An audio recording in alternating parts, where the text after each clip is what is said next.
முதல்ல நான் சொல்றேன், சந்தோஷமா இருங்க. யாரு பெரியவர் சொல்லுவார், ஒழுகிற வீட்டுல வாழு, அழுகிற வீட்டுல வாழாதேம்பார். எப்ப பாரு அது இல்ல இது இல்ல இது இல்ல. இப்ப எனக்கு கூட தான் பேசினா 2 லட்சம் நாகராஜ் சொல்லி இருந்தாரு. இப்ப காஃபியே லேட்டா வருது அப்படின்னா செக் இல்லைன்னு அர்த்தம். இப்ப பாருங்க, அத்தனை பேருக்கு சந்தோஷம்.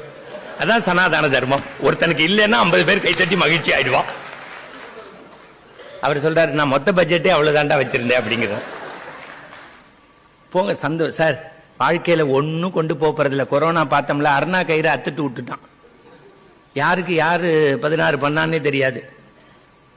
இருக்கிற வரைக்கும் மனித நேயத்தோடையும் ஒழுக்கத்தோடையும் தர்மத்தோடையும், சார் இந்த மாதிரி நல்லது இருக்கிறானா, முடிஞ்சவன் அள்ளி கொடு, முடியாதவன் கிள்ளி கொடு, அதுவும் முடியலையா உடல் உழைப்பு கொடு, அதுவும் முடியலையா நல்லது செய்யறவங்கள தப்பு பேசாம போ.